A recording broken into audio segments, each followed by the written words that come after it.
Olá, eu sou Luciane Raposo, esse é o Literatura para a Vida, o espaço em que a gente faz conexões entre a literatura e a vida humana. Eu estou nessa fase do ano, nessa época, está dando muita luz, lendo este volume, é o volume de tragédias desse box da Nova Fronteira. A Nova Fronteira lançou até um segundo box que eu ainda não adquiri. E esse aqui, ele tem organização da Liana de Camargo Leão e tradução da Bárbara Eliodora. Bárbara Eliodora é considerada uma das maiores especialistas brasileiras em William Shakespeare.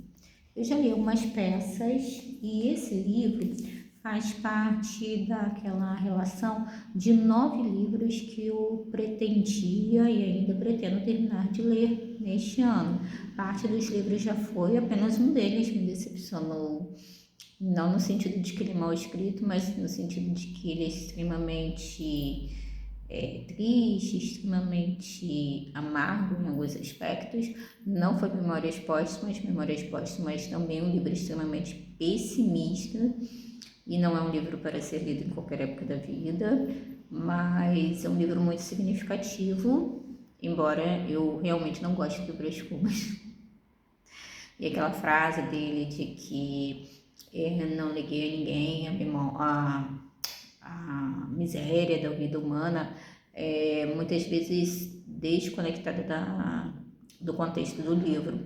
Na verdade, o grande sonho dele era ser pai, porque ele achava que aquilo era cumprir uma missão. Mas esse aqui é um livro de tragédias de Shakespeare e eu estou relendo Romeu e Julieta e vou reler os outros. Para isso, eu havia selecionado alguns livros que estão no meu acervo, porque eu tenho livros também de teoria. Entre eles tem esse aqui, do Bradley. Esse livro é da Martins Fontes. Esse livro eu comprei até no sebo, porque não estava disponível para comprar em livrarias comuns. É um livro sobre tragédias de Shakespeare também. Não é sobre Romeu e Julieta, mas é Hamlet, Otelo, Rei Lear e Macbeth. Então também é um livro sobre teoria, uma biografia, se é que nós podemos dizer que alguém consegue escrever uma biografia sobre Shakespeare, já que, assim como Jane Austen, há pouco realmente comprovado sobre a vida dele, sobre o que ele fez ou o que ele deixou de fazer, no sentido de não é possível identificar todos os trabalhos dele. Inclusive aqui na introdução de Romeu e Julieta, deixa-se claro que eles são personagens já de certo modo da cultura da época, das histórias da época, e que outros autores também trabalharam no sentido desse casal, mas não de forma tão genial. Inclusive na introdução, se não me engano foi a Liana que escreveu, que não é a melhor peça de Shakespeare, mas é certamente a mais amada. Encontrei também, numa feira de livros, esse livro do Tolstói. Eu gosto do Tolstói como autor de Guerra e Paz. Muita coisa vejo em torno ali, mas é um livro excelente, né? Para quem tem interesse sobre a vida humana, sobre a cultura russa e particularmente sobre aquela época. Então, nesse aqui, o Tolstói, ele está falando de teoria literária. Ele está falando de Shakespeare e o drama é da coleção Biblioteca Diamante da Nova Fronteira, a mesma que publica esses boxes, né? Esse aqui e o outro. E esses livros foram selecionados porque eu gosto, sim, de fazer associação entre teoria e prática, tanto no cotidiano quanto no trabalho de educadora, de escritora, no trabalho de reflexão. Então, a teoria ajuda muito. Mas a gente precisa lembrar que nos dias de hoje há um verdadeiro fetiche sobre essa coisa de teoria literária. É como se nós tivéssemos um grande número de pessoas que são especialistas em determinado assunto, mas não são leitoras de determinado assunto. É como se a gente estivesse deslocando o que é essencial e o que não é exatamente essencial na leitura, no hábito de ler. Por conta disso, muita gente começa a acumular livros de referência, livros de teoria literária, livros. Acho que eu já comentei no canal que eu trabalhei com uma pessoa que ela dizia que quando ela via uma citação, uma referência num texto, ela já buscava aquela citação em outro lugar e isso vira uma obsessão. Isso tem a ver com perfeccionismo, com ansiedade, com aquela tendência que eu já falei em outro vídeo de estarmos sempre por dentro de tudo que está acontecendo. Então, por conta disso, a gente precisa lembrar que o leitor, em primeiro lugar, é alguém que lê literatura de ficção, de não ficção, que lê obras mais leves, obras mais pesadas, obras mais profundas. É alguém que realmente lê no cotidiano, que sejam 5 páginas por dia, que sejam 10 páginas por dia. Eu sou fã dessa ideia de a gente ler todos os dias por causa da ambientação mental e das sinapses que se tornam mais profundas. Mas a gente viu, principalmente no Brasil, um certo fetiche por querer saber tudo sobre aquele livro. Acho que hoje a gente pode fazer talvez uma analogia com um conto popular antigamente, que dizia que um rapaz queria conquistar uma moça, então ele escrevia cartas de amor, ele escrevia poemas, tudo falando sobre ela.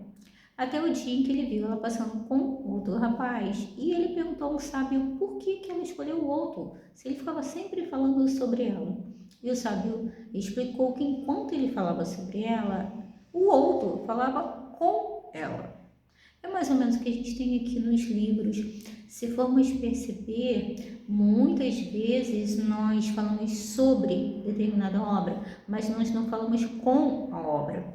É como se nós, digamos, não focássemos naquilo que é a essência, não fôssemos direto à fonte, usássemos apenas os intermediários, como aquelas pessoas que estão sempre organizando grandes viagens, gastam um longo tempo, um grande dinheiro e depois passam a viagem toda filmando tudo e colocam na internet e nem elas mesmas têm paciência de assistirem a tudo. Então, nesse sentido, a gente precisa, como sempre, ter equilíbrio. O leitor é alguém que busca um equilíbrio, que busca o caminho do meio, que busca a constância.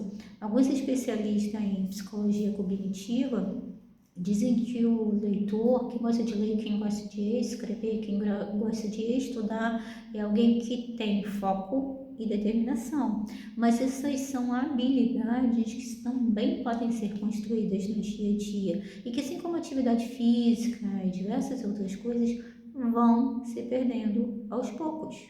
Se nós não praticarmos, o ser humano precisa praticar, seja lá o que for que ele se propõe a fazer com excelência. Lembrando que excelência não é perfeição. Excelência é fazer mais do que o esperado, algo mais significativo, mais profundo. Eu costumo brincar com os meus alunos que capricham na forma de inteligência. Então, o que a gente vê muitas vezes são pessoas se perdendo em caminhos, principalmente quando leem livros muito clássicos, muito badalados, calhamaços, livros muito profundos. As pessoas muitas vezes passam muito tempo lendo a teoria ensina sim, mas acho que eu já falei aqui também que, por exemplo, os livros da Penguin, os clássicos da Penguin, primeiro eu leio o livro da Zaha também, os clássicos, primeiro eu leio o livro para depois voltar naqueles textos de apoio, fortuna crítica, introdução, porque muitas vezes tem spoilers ali. E aqueles, não só os spoilers, mas também os comentários, eles vão influenciar o nosso primeiro contato com o livro. É como se nós quiséssemos ser apresentados a alguém, mas buscássemos todas as referências. E essas referências, elas alteram a nossa visão inicial, alteram a nossa visão de como nós entenderíamos aquela pessoa. Claro que as primeiras impressões nem sempre são favoráveis, mas elas dão a abertura a que possamos construir novas conexões. Haja vista o Orgulho e Preconceito, né? Que o primeiro título era Primeiras Impressões, porque as primeiras impressões eram ruins, eles foram em busca de novas impressões na relação. Então, quando a gente para apenas na teoria, quando a gente busca muitos textos, quando a gente busca muita coisa, muitas vezes nós ficamos saturados sobre o assunto, saturados de ler, saturados de conhecer, porque na verdade a gente só está conhecendo sobre o assunto, nós não mergulhamos naquele ambiente. Então, o meu conselho, que é para mim também, é interessante ter textos de apoio, mas primeiro leia o texto, leia o livro, tenha a sua experiência com o livro. Ah, mas eu não conheço nada de Shakespeare. Está na hora de conhecer primeiro a sua impressão. A partir da sua primeira impressão, você pode contextualizar com a época em que a pessoa viveu, você pode contextualizar com teóricos, que muitas vezes são muito importantes, com romancistas que também tinham a sua visão. Lembrando que Shakespeare viveu muito antes de Tolstói, porque mais importante do que saber sobre é saber se conectar com aquela experiência. E para o leitor, essa questão de acumular tarefas ao redor da sua leitura pode transformá-lo num especialista em livros, mas não um leitor de verdade.